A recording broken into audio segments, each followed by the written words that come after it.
Hello, good morning mga friends at saka yung members ng DXN at saka mga co-members at saka non-members.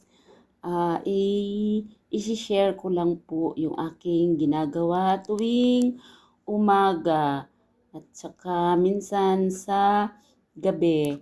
Ito po yung ginagawa ko pag umaga. Nagtitake ako ng food supplements ko. Ito po, foods lang po siya na nilalagay sa capsules.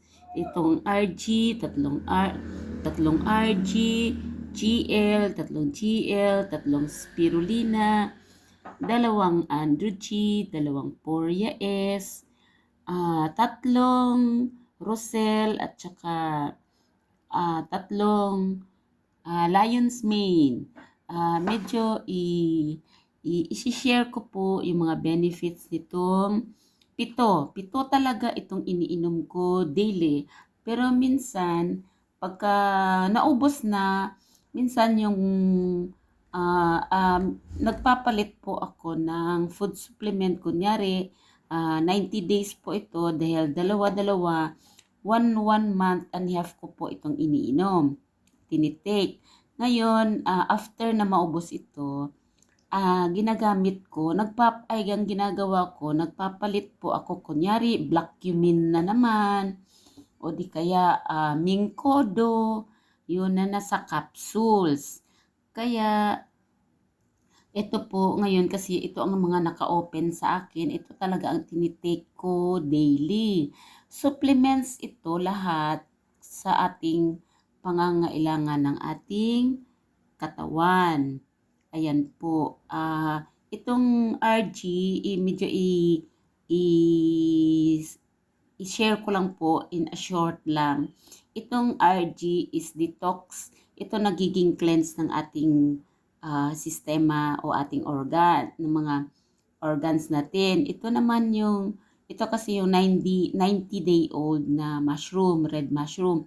Ito naman yung 14-day, yung GL, 14-day mushroom. Ito naman yung ating balancer o di kaya nagre-repair kapag may konting problema yung ating medyo may kung may problema yung ating internal organs, yan siyang nagre-repair. Ito namang spirulina, siya po yung ating natural superfood.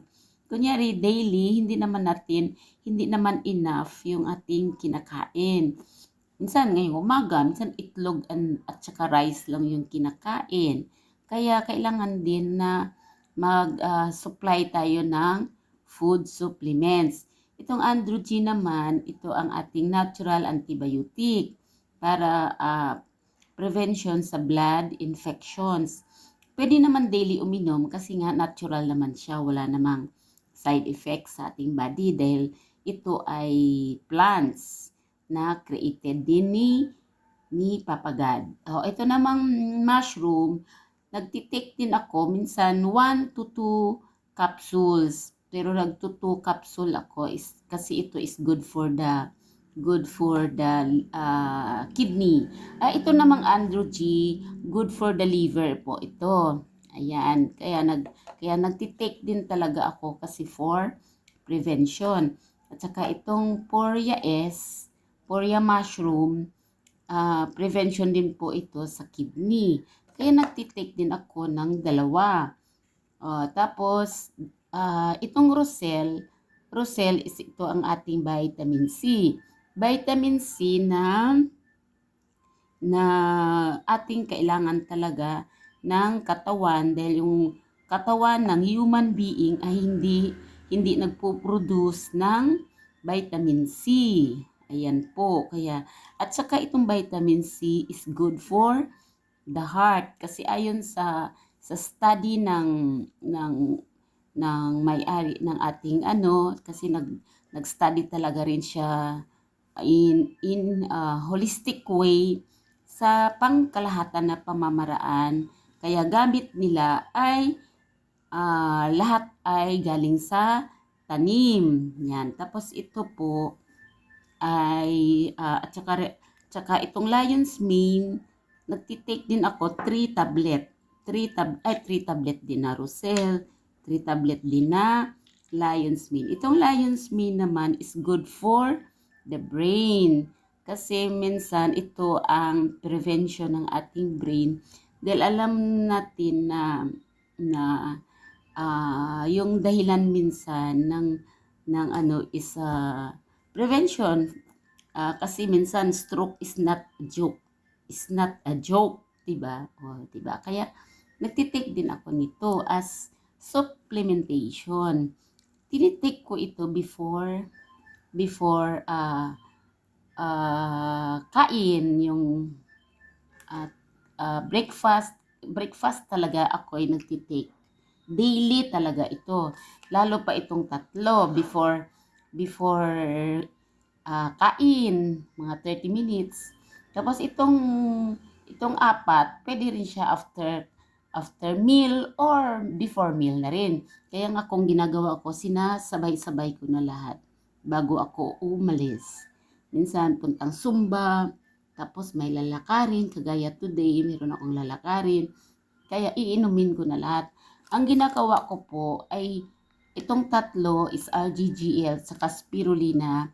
Hinahalo ko po yan sa aking kape. Yan. Para direct na po siya sa ating nerve. Ngayon, mayroon na ako nakatimpla kanina na medyo maligam-gam pa. Kaya ngayon, ihalo ko na yung aking RGGL at saka spirulina. Pero itong Andrew G, direct ko na siyang ititake. Ayan po.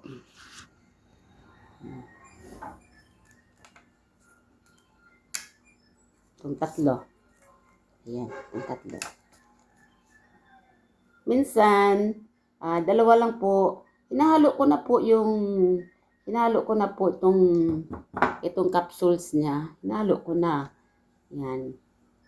Ang ginagawa ko, yung dalawa, hinahalo ko. Tapos yung isa, dinidirect ko na para mayroong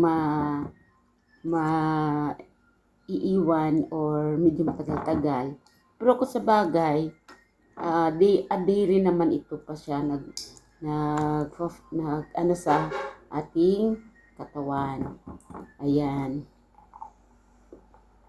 Ito na po siya. Itong isa, direct ko na lang po siya iinumin. Yan, itong tatlo. Dalawa-dalawa lang po yung aking hinalo dito sa coffee ko. Yan, para hindi yung medyo yung lasa ng food supplement. Pero talagang wala namang lasa. Mild lang. Ayan po. Ayan. Titake ko.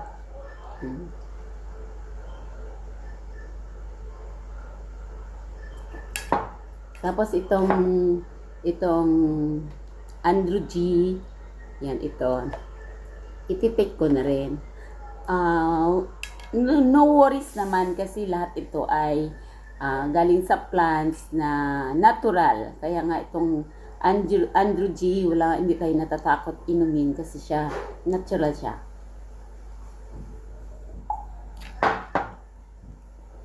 Mamaya kasi may lakad din ako. Kaya kasi walang schedule ng Zumba. Kaya ngayon ang time ko maglakad. Ito naman is, Poria mushroom. Good for the kidney. Parang prevent din na magiging healthy yung ating kidney.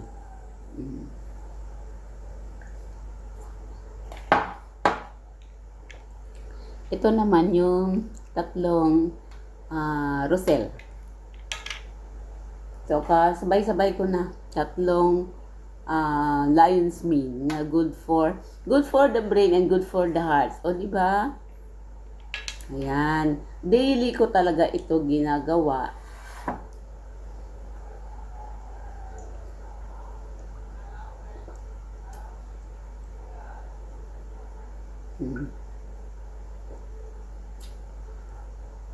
Mm. All the way down. Yung naiwan sa bibig ko is yung Rosel at saka yung Lion's Mane. Kasi yung itong dalawa na to is naka-tablet. Medyo hirap ako lunokin. Kaya ginagawa ko, naiwan sa bibig ko, ginagawa kong candy. Kaya ang tawag sa aming Rosel is Rosel candy. Rosel tablet. Ayan po na isi-share ko po yung mga food supplements kasi mas para sa akin mas okay kasi na prevention is better than cure. Kasi kapag cure na lahat ng ibibigay sa atin ng ating medical doctor, western doctor ay mga synthetic na. Ibig sabihin, mayroon siyang kaya nga drugs. Kunyari, may problema na sa puso, pero ako at least nung last na general check-up ko, lahat naman ay okay. ECG, ultrasound, saka mga cholesterol, kaya nga po kasi mayroon kasi tayong, ang pinaka-importante dito is yung RGGL and spirulina kung prevention lang po. Pero kapag ka may problema, kailangan mag-adds on na po tayo ng mga ibang supplement ng DXN. Kailangan lang po natin aaralan kung ano ang mga iyon. Kaya ako, ito nga, binabahagi ko na nga po. Kaya ito good for itong Poria S good for the kidney. Itong Androgy, antibiotic pa siya, pero good for the liver. Ito talaga tinitake ko kasi may konting problema na po ako noon pa sa aking liver. Kaya hindi ko po pinapabayaan. Talagang nagtitake po ako nito daily. Minsan ito, pag naubusan, okay lang. At saka yung vitamin C. Saka yung Lion's Mane, hindi ko talaga yan. Hindi talaga absent sa akin yan. Kung walang-wala na best, kahit isa. Kahit tig-iisa na lang po kung walang budget. Kailangan po natin lagay talaga ng budget para sa ating kalusugan. Tama? O, di ba? Comment na lang po kayo sa baba kapag mayroon kayong katanungan. Pag napansin ko, sige, sasagutin ko rin po. Okay po, thank you po na i-share ko po yung aking daily morning supplements bago ako kumain. Kasi yung aking pagkain ngayon ay itlog lang at saka rice. Saka itong kape lang. Kape. Naubos na yung kape ko. Hinahati ko yung isang sachet. Yan, yung kalahati, dito ko kinukumbine yung food supplements. Ayan po. Thank you. Please like, share, at saka subscribe sa hindi pa po nakasubscribe sa aking YouTube channel. Thank you. Good morning.